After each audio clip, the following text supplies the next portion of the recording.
Olá pessoal, tudo bem? Então hoje a gente vai continuar aqui nas nossas aulas mostrando um pouco dos trabalhos e pesquisas que nós fazemos aqui no Laboratório de Biofotônica do Instituto de Física de São Carlos da Universidade de São Paulo. Hoje a gente vai falar um pouco mais sobre os fundamentos da terapia sonodinâmica. A gente já viu em outras aulas os fundamentos da terapia fotodinâmica.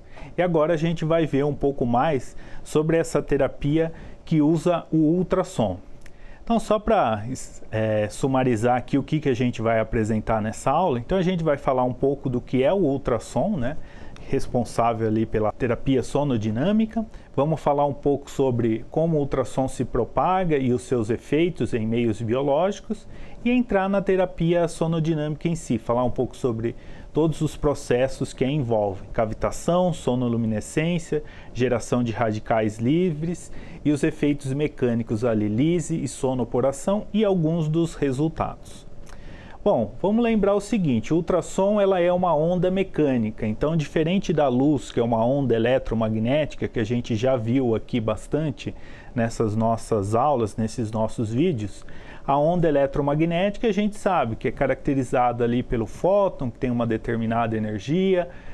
Essa onda também tem uma determinada frequência, um determinado comprimento de onda, e a gente começa lá desde as ondas de potência, que são os 60 Hz dessa ordem, depois a gente vai para ondas de rádio, FM, AM, passamos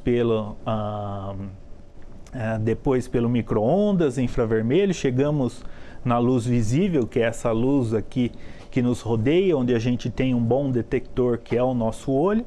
Depois a gente tem a parte do ultravioleta, raio-x e radiação gama. Então isso é o espectro eletromagnético.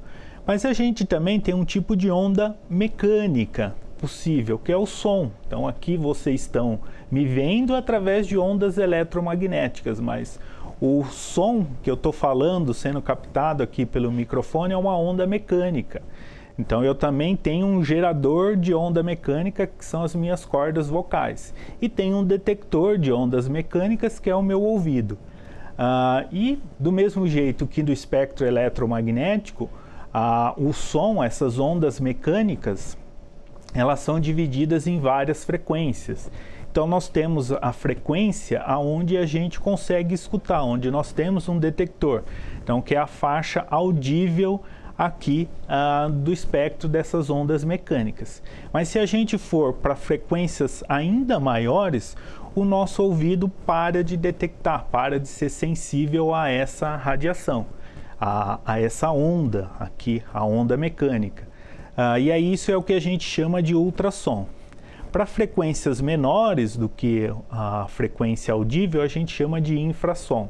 Então tem alguns animais na natureza que conseguem detectar e emitir na região do infrassom e outros que conseguem detectar e emitir na região do ultrassom, tá certo? Mas como que a gente gera essa onda mecânica? Então, a minha voz é gerada pelas cordas vocais, mas existem formas artificiais ou tecnológicas da gente gerar essas ondas mecânicas. No caso do ultrassom, a gente tem um efeito conhecido como efeito piezoelétrico. Então existem cristais, materiais ali, que quando a gente aplica uma corrente elétrica alternada, uma tensão ali nesse cristal, ele começa a vibrar. E essa vibração produz uma onda mecânica, produz o ultrassom. Do mesmo jeito, a gente pode ter o efeito contrário, né? Como que a gente detecta esse ultrassom? Também é através de um cristal. Então, sempre quando a gente coloca um cristal e esse cristal está sujeito a forças mecânicas, ele vai produzir uma diferença de potencial, vai produzir uma tensão. Então, essas são as formas da gente gerar e detectar ultrassom. Então, é uma onda mecânica e o efeito ali principal que a gente pode ter de geração e detecção é através dos conhecidos cristais piezoelétricos, que existem diversos materiais que possuem essa característica, que a gente hoje não vai entrar em detalhes dessa produção exatamente desses materiais. Bom, mas o homem descobriu isso lá no começo dos anos 1900 e começou a observar que o ultrassom ele poderia ser utilizado em algumas situações terapêuticas. Então, se percebeu que o ultrassom trazia alguns benefícios quando aplicado ali ao ser humano. Então, tem toda uma linha de pesquisa já muito antiga e muito estabelecida do uso do ultrassom na fisioterapia, o ultrassom terapêutico, como a gente diz.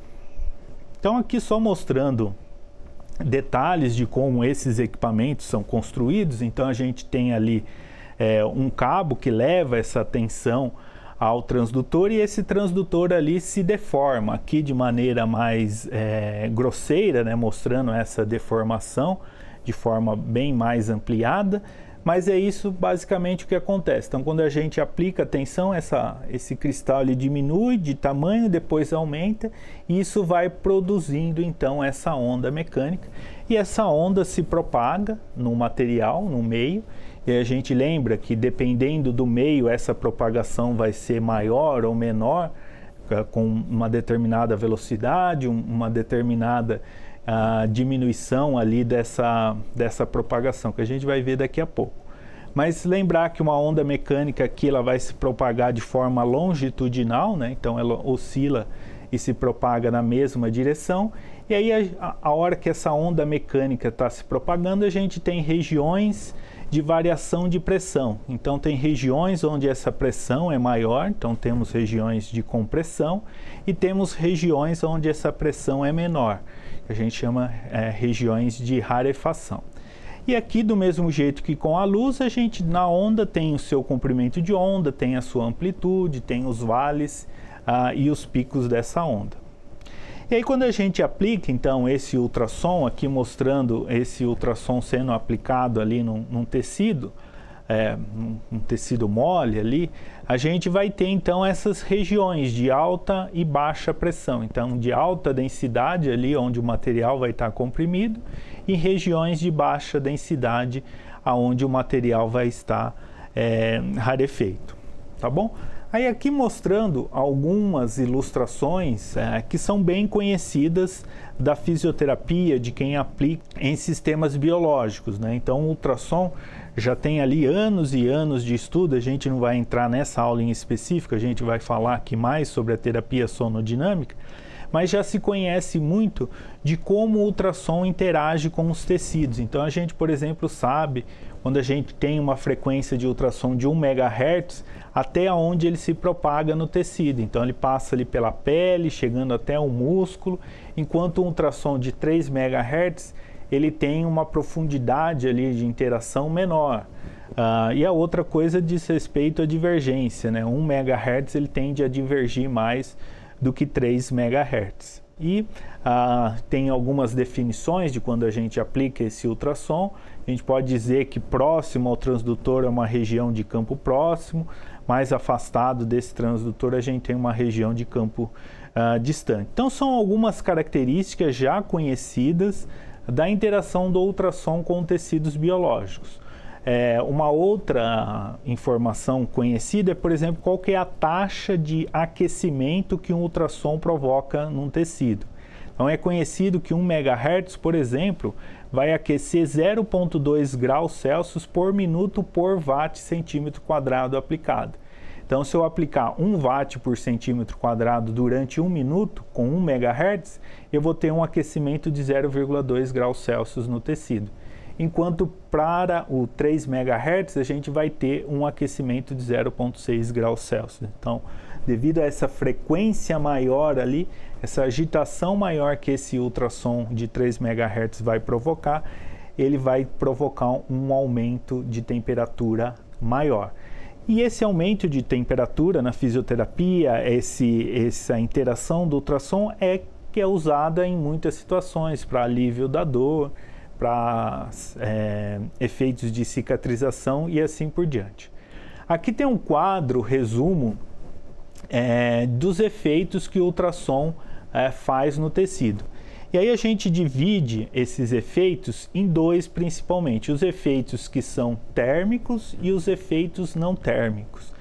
E os efeitos térmicos e não térmicos dependem de uma característica que é conhecido como Dutch Cycle, que o ultrassom ele pode trabalhar totalmente 100% do tempo ligado, e aí a gente diz que ele tem 100% de Dutch Cycle, ou ele trabalhar com uma porcentagem, por exemplo, 20%. O que significa isso, 20% de Dutch Cycle? Significa que 20% do tempo o meu ultrassom vai estar desligado e o restante ele vai estar ligado. Então aqui 20% de Dutch Cycle, ele vai estar ligado. Então 20% de Dutch Cycle significa que o ultrassom vai estar ligado 20% do tempo. E os 80% do tempo ele vai estar desligado. E aí a gente pode ter diferentes porcentagens, por exemplo 50%. Então o ultrassom ele fica pulsado. Se ele for de 50%, então 50% em 1 segundo, meio segundo ele vai estar desligado, meio segundo ele vai estar ligado, num Dutch Cycle de 50%. E aí quando você faz esses Dutch Cycles menores, por exemplo, da ordem de 20%, você favorece principalmente os efeitos não térmicos, enquanto para Dutch Cycles maiores, você favorece os efeitos térmicos. E aí dos efeitos não térmicos, essa interação do ultrassom, biologicamente é conhecido que ela atinge ou produz diferentes processos ali no nosso tecido. Então aqui desde aumento da circulação sanguínea, aumento da oxigenação, fazendo com que o oxigênio seja liberado da hemoglobina, e isso vai fazer com que, por exemplo, se aumente o nível de cálcio nas células ou aumente a liberação de proteínas. Então tudo isso o ultrassom vai fazer, vai estimular no nosso tecido. E esses efeitos todos biológicos menores podem levar, por exemplo, a uma diminuição da dor que a gente tem numa determinada região. Um outro efeito é melhorar a cicatrização de um tecido, a cura de um tecido.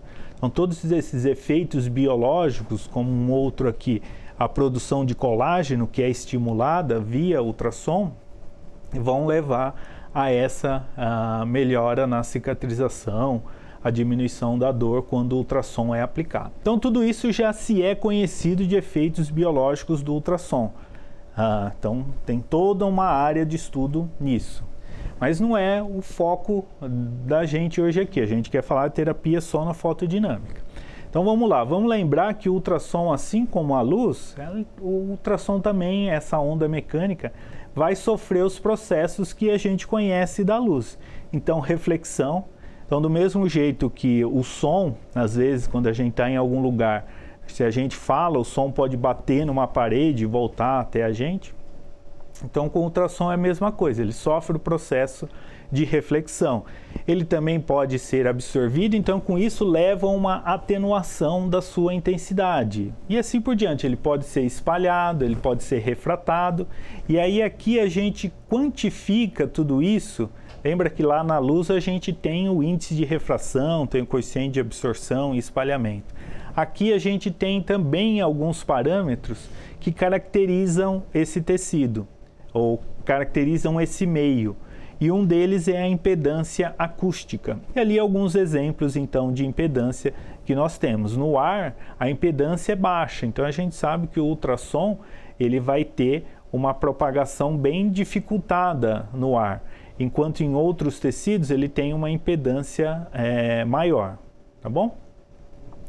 Bom, aí aqui alguns parâmetros, né, do ultrassom.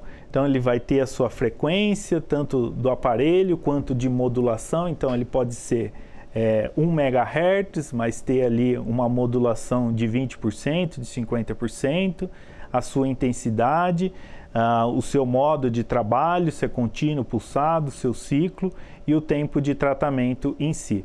Então aqui aquilo que eu já havia explicado para vocês, né? Se a gente tiver um Dutch Cycle ali de 20%, significa que em 10 milissegundos o ultrassom vai estar ligado durante 2 milissegundos e desligado durante 8 milissegundos. E aí a gente também tem a intensidade de pico, né? Até qual é o máximo valor ali de intensidade que a gente pode obter desse ultrassom. Então são alguns parâmetros que caracterizam o ultrassom, caracterizam uma determinada aplicação. E aí, aqui a gente entra numa série de fatores que distinguem dois tipos de ultrassom, dois tipos de frequência, né? E mais um parâmetro importante aqui para falar para vocês é que quando a gente tem uma pastilha, um transdutor de ultrassom, como mostrado aqui, a sua geração de ultrassom às vezes não é uniforme nessa pastilha. Então vai ter regiões ali onde essa pastilha vai produzir uma intensidade maior, em outras regiões uma intensidade menor. E aí nós temos uma caracterização que chama de área efetiva de radiação. Então, do inglês lá, ERA. E é importante caracterizar essa área para cada transdutor que nós temos. E um outro parâmetro importante é dizer quão uniforme é um feixe de radiação desse ultrassom. Tá certo? Então vamos falar um pouquinho agora da terapia sonodinâmica, que é o foco aqui da nossa conversa de hoje. Então vamos lembrar, quando a gente tem alguma lesão, a gente pode ter diversas abordagens terapêuticas. A terapia fotodinâmica é aquela que, se a gente tem uma lesão, a gente aplica um fotossensibilizador, que é aquele medicamento que vai ser ativado por luz. No caso da terapia sonodinâmica, o que se observou? É que você pode também ativar algumas moléculas com som, com ultrassom. Então, esse ultrassom vai interagir com algumas moléculas e vai desencadear uma série de processos que vão levar à morte celular. Então, a gente faz sempre um paralelo ali com a terapia fotodinâmica para falar da terapia sonodinâmica. Então, com o fotossensibilizador, a gente precisa de luz para ativar a molécula e desencadear reações fotoquímicas. No caso do ultrassom, a gente usa o som para ativar agora sonossensibilizadores que vão desencadear ali uma série de processos que vão levar à morte celular. E aí a gente vai falar um pouco mais desses processos aqui. Só para dizer para vocês que existem algumas modalidades de tratamento que usam o ultrassom de alta intensidade focalizado. E nessa situação, a gente não precisa de moléculas para serem ativadas, não precisamos de sonossensibilizadores. Então, do mesmo jeito que em alguns tratamentos a gente só usa a luz, só usa o laser para fazer alguns procedimentos sem depender de um medicamento, com o ultrassom é a mesma coisa. A gente pode ter alguns tratamentos que utilizam apenas o ultrassom de alta intensidade, em algumas situações focalizados, e ele já vai provocar algum dano ali no tecido biológico, em alguma lesão que queiramos eliminar. Ultrassom também todo mundo sabe que é muito utilizado para imagens, né? Mas ele também tem a aplicação quando na sua geometria adequada vai ser focalizado e pode ali fazer a ablação de um tumor devido a essa alta intensidade. Bom, vamos só lembrar de uma coisa básica aqui do diagrama de fase da água. Então aqui a gente tem a temperatura em graus Celsius e a pressão também aqui em milímetros de mercúrio. E aí todo mundo sabe que a pressão atmosférica aqui em torno de 760 milímetros de mercúrio, e a gente pode ter ali a seguinte situação. Então estou aqui na temperatura ambiente e na pressão ambiente. Então a gente sabe que a água nesse estado, o que ela vai estar? Ela vai estar no estado líquido. Mas eu posso sair do estado líquido e ir para o estado de vapor aumentando a temperatura acima de 100 graus Celsius. Então é o que a gente chama de ferver a água, né? Então eu saio do estado líquido e vou para o estado de vapor. Mas eu posso também fazer uma transição do estado líquido para o de vapor a uma temperatura mais baixa, fazendo o quê? Fazendo uma mudança de pressão. Então, se eu mantenho aqui uma temperatura mais baixa, por exemplo, aqui da ordem de 50, 30 graus Celsius, como é que eu posso sair do estado líquido e ir para o estado de vapor? Diminuindo a pressão. Então, regiões onde a gente pode ter variações de pressão, Então a gente observa essa formação dessas bolhas ali de vapor de água. Então, da onde vêm essas bolhas? Vem porque a gente muda a pressão dentro desse êmbolo e isso faz com que haja a formação dessas bolhas. Isso é um processo ali bem mais simples. Mas esse processo também ocorre, por exemplo, quando a gente estiver com um balde d'água numa piscina e fazer um movimento com o braço, com os pés dentro da água. Todo mundo observa essa formação de bolhas. E o que é esse processo? É o processo de cavitação. Quando a gente move ali alguma coisa, como por exemplo a hélice de um barco, com a velocidade, nesse movimento a gente cria regiões de baixa pressão atrás do movimento, vamos dizer assim.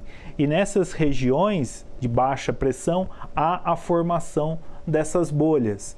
Então aí a gente tem a definição desse processo de cavitação, então que é o fenômeno de vaporização de um líquido pela redução da pressão durante o seu movimento.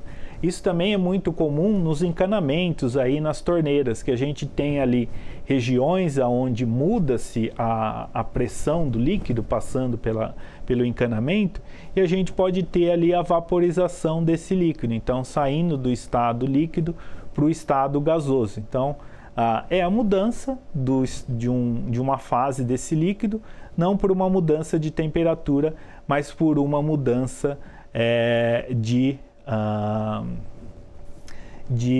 pressão. Então, isso é o que a gente pode ter em algumas situações. E aí aqui a gente tem uma coisa, já toda uma teoria feita, que diz assim, quanto a gente precisa ter de variação de pressão, né? Quanto a gente precisa ter ali de pressão para ter o processo de cavitação, para ter o processo de formação de bolhas. Então se entende que, por exemplo, se eu tiver ali uma concentração de ar dissolvido numa água, esse limiar para eu ter cavitação ele vai mudar. Então quanto maior a presença de ar ali dissolvido naquela água, menor é a pressão que eu preciso ter, eu preciso fazer ali no meu sistema para ter a formação das bolhas, para ter esse processo de cavitação. Então depende muito ali do que eu tenho dissolvido naquele líquido que vai facilitar ou dificultar a formação dessas bolhas, né? Aí aqui mostrando uma visualização dessas bolhas, né, quando elas se formam. E depois, se eu tiver ali a propagação do ultrassom ou ainda continuar fazendo essa variação de pressão, nós podemos ter uma oscilação desse volume do tamanho dessa bolha, do raio dessa bolha. Então tudo isso já foi se desenvolvido várias teorias para entender, usando toda lá uma base de lei dos gases e assim por diante, para entender todo esse fenômeno de formação da bolha e depois como essa bolha, esse gás se comporta dentro de um líquido. Então depende ali da pressão desse líquido, depende da pressão de vapor dessa bolha e assim por diante. Então tem todo um modelamento, todo um equacionamento que já foi feito, que a gente aqui também não vai entrar muito em detalhes, mas que a gente consegue então compreender toda essa dinâmica das bolhas. Então aqui no nosso grupo tem algumas pessoas, tem por exemplo a Camila Antunes, que está estudando e entendendo essas equações, por exemplo, de Rayleigh-Placet, que diz qual é a dinâmica de oscilação de uma bolha. Então esse R é o raio da bolha, então como que ele evolui temporalmente. Então tudo isso, se existem previsões de, olha, se eu tiver um determinado gás dissolvido nesse líquido, qual que vai ser o comportamento da cavitação e assim por diante. Mas o que eu quero passar aqui para vocês hoje é que existem dois processos de cavitação. Cavitação não inercial ou cavitação estável e cavitação inercial ou cavitação transiente. E aí a diferença entre os dois está aí na tela. No caso da cavitação estável, essa bolha formada por uma variação de pressão, o seu diâmetro, o seu volume, ele vai oscilar. Então, uma hora ele vai crescer, outra hora vai diminuir, mas não vai acontecer nada, ele vai ficar estável ali nessa oscilação. Mas a gente pode ter, dependendo das condições, a cavitação inercial. É quando essa bolha vai oscilar, mas em algum momento ela vai implodir. O seu volume vai diminuir tanto que ela vai implodir. Ou o seu volume vai crescer ali de uma determinada forma e ela vai também explodir. Então são dois processos que a gente pode ter ali da cavitação, estável e não estável. Então aqui mostrando de novo a cavitação não estável, que é essa onde a bolha, depois de um tempo de oscilar, ela vai acabar implodindo. Então esse é o processo de cavitação. Então o que é cavitação? É sempre quando a gente tem uma variação de pressão num líquido e essa variação de pressão faz com que o líquido vá para a sua fase de vapor, formando bolhas. E essas bolhas depois elas podem evoluir de duas formas, ou elas oscilam de forma estável, ou elas oscilam de forma não estável e explodem, tá certo? Uma das coisas que se observou quando essa bolha implode ou explode é a formação de luz, um processo conhecido como sonoluminescência. Então, uma luminescência que vem ali da onda mecânica do ultrassom. Então, esse é um processo já observado em algumas situações. Então, sempre quando a gente coloca o ultrassom sobre determinadas circunstâncias, ele pode produzir luz. Então, ali está mostrando nesse vídeo, dentro de um líquido, essa passagem do ultrassom levando à produção ali de um ponto luminoso. Então, para quem tiver curiosidade, pois procura aí o processo de sonoluminescência, que a gente não vai mostrar muito a fundo, para essa aula também não ficar muito estendida. Mas o que a gente tem que captar aqui dessa aula introdutória para vocês? É que na cavitação inercial, na cavitação não estável, a hora que essa bolha implode, como o seu volume ali vai diminuindo muito, a gente tem dentro da bolha a seguinte condição, que esse gás ele vai atingir uma alta temperatura e uma alta pressão. E essa alta temperatura e essa alta pressão vão fazer com que alguns fenômenos aconteçam. Dentre eles, a produção de luz pelo processo de sonoluminescência. Então, esse é um dos processos importantes que ocorrem quando nós temos a cavitação inercial. Aí aqui mostrando um gráfico bem interessante do raio de uma bolha em função do tempo desse processo de cavitação inercial. Então o raio da bolha ele vai oscilando, aumenta, diminui, mas chega um momento aqui que ele cresce e depois decresce de forma bem rápida, bem acentuada, e nesse decréscimo ele atinge uma alta temperatura e uma alta pressão, e aí isso é o que a gente chama ali de hot spot, tá bom?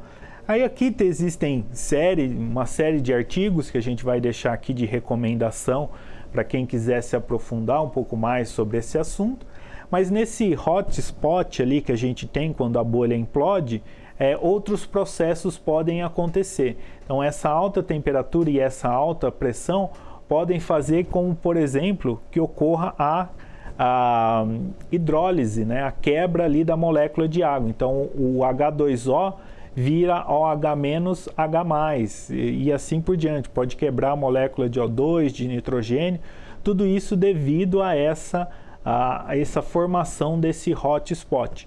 Isso é o processo que a gente conhece como pirólise, né? Quebra devido a um aumento da temperatura, né? Então, esse também é um processo que ocorre quando nós temos a cavitação inercial, né? Então, aqui mais uma figura ilustrando esse processo. Então, aqui no caso da cavitação inercial, ela vai atingir um volume crítico e nessa implosão a alta temperatura pode produzir a sonoluminescência, mas também produzir alguns efeitos de pirólise. Para mostrar para vocês também que além desses efeitos ali, sonoluminescência e pirólise, essa bolha, essa oscilação, ela pode também fazer alguns efeitos mecânicos ali na parede da célula ou num tecido, né? Então essas bolhas podem desestruturar ali a organização de um tecido endotelial, por exemplo, de células endoteliais. Então essas bolhas, elas podem levar à lise da membrana celular e uma série de outros processos ali, por exemplo, aumentar a permeabilidade dessa membrana celular. Então tudo isso é possível também com efeitos mecânicos dessa presença das bolhas da cavitação. Então aqui mais uma figura, né, mostrando a diferença entre cavitação estável e cavitação inercial. Tá certo? E aqui mostrando um pouco desses efeitos mecânicos também, não? Então essas bolhas ali num tecido, elas vão fazer forças de radiação num determinado tecido, fazer ali microjatos, né, microstreamings num tecido, e a hora que essa bolha explode, ela pode provocar ali ondas de choque e fazer determinada desorganização desse tecido. E aqui é uma figura ilustrando que a gente pode ter a ação das duas técnicas combinadas, né, da terapia fotodinâmica e da terapia sonodinâmica. Então todos os efeitos do ultrassom combinado com todos os efeitos da luz, levando a uma morte celular. Aqui separando o que vai acontecer quando a gente tem essa cavitação, esses processos todos, e na presença do sono sensibilizador. O que a gente pode ter então? Essa luz gerada no processo de cavitação inercial, da sonoluminescência, ela pode ativar o sono sensibilizador. Então, do mesmo jeito que a luz de um laser pode ativar um fotossensibilizador, a luz gerada pelo ultrassom vai ativar o sono sensibilizador e a gente vai ter a produção das espécies oxidativas de oxigênio, os ROS, que a gente falou lá nas outras aulas.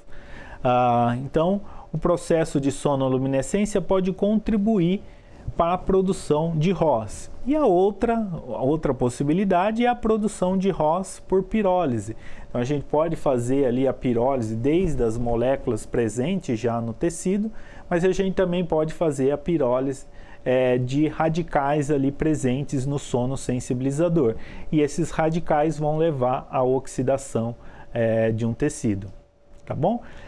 E aqui mostrando um resultado de um artigo, a presença dessa sonoluminescência em diferentes condições. Então se observou que gel contendo protoporfirina 9, que a gente já falou em outras aulas, produz ali certa sonoluminescência. E aí se você coloca essa protoporfirina 9 com nanopartículas de ouro, a gente tem ali uma mudança dessa produção de sonoluminescência. Então aqui se a gente pegar ultrassom de 2 watts no modo contínuo, né, no modo CW, a gente tem ali a PP9 com nanopartículas de ouro, uma produção de sonoluminescência maior do que, por exemplo, comparado com só a presença da protoporfirina 9. Então se observou que presença de nanopartículas também induz a produção maior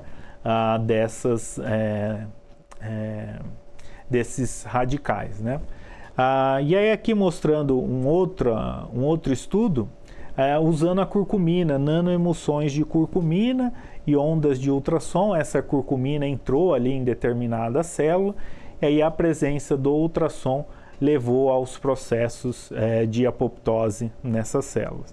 Então existe uma série de artigos já mostrando a efetividade que a combinação de um agente sonossensível com ultrassom de baixa intensidade, de baixa energia, de frequências ali também baixas, da ordem de 1 ou 3 MHz, levam a redução de alguns tumores. Então tem vários estudos feitos em animais e estudos também, alguns estudos clínicos dessa técnica. Então esses foram alguns trabalhos da literatura mostrando o que já se tem feito nessa terapia sonodinâmica, e nas próximas aulas a gente vai mostrar um pouco dos nossos trabalhos e quais são os nossos objetivos.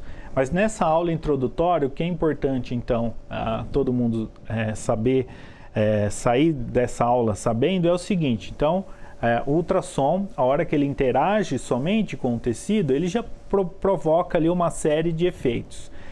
Mas o ultrassom, a hora que ele, em combinação com uma molécula, um sonossensibilizador, ele vai produzir ainda mais efeitos, como por exemplo a produção de ROS, de espécies oxidativas de oxigênio. E essas espécies oxidativas de oxigênio podem levar à morte das células ali ao redor. Então, essa terapia sonodinâmica, ela não é só aplicada para células cancerígenas, mas também é aplicado em micro-organismos para se eliminar alguns tipos de bactérias e fungos. E aí sempre lembrar que a gente tem os processos ali que envolvem a cavitação em si, e aí temos a cavitação inercial e não inercial, e temos os processos mecânicos, né, aqui também ilustrados nessa figura. Então, sempre quando a gente tem essas bolhas ali sendo geradas e toda essa dinâmica que essas bolhas evoluem dentro de um tecido, pode fazer com que a gente tenha alguma desestruturação desse tecido que podem levá-lo também à morte celular. Então, um desses efeitos mecânicos observados é, por exemplo, o aumento da permeabilidade da membrana quando a gente expõe essas células ao ultrassom. Então, tem alguns estudos mostrando que realmente você desestrutura a membrana celular, fazendo com que a sua permeabilidade aumente. Um uso do ultrassom justamente nesse sentido é você usar o ultrassom para fazer lise da célula, para fazer quebra ali da célula, para extrair material genético. Então existem equipamentos de ultrassom que você coloca ali onde você tem células, e essas ondas mecânicas vão quebrar as células, né, de um jeito mais simples, e expor todo o material genético que depois pode ser extraído. E tem o procedimento também estético, né, de lipólise, onde se usa somente os efeitos mecânicos do ultrassom. Então, o ultrassom aplicado em determinadas condições e características dele, ele já pode quebrar ali as células de gordura e fazer essa lipólise, né, sem a presença de um sonossensibilizador. Então, somente a onda mecânica, nas condições adequadas, também levam a essa lise celular. Então era isso o que eu queria passar para vocês nessa primeira aula de hoje. Nas próximas aulas, então, a gente vai estar falando um pouco mais dos nossos trabalhos em específicos e quais são as perspectivas futuras nessa área. Tá bom, pessoal? Então, até a próxima.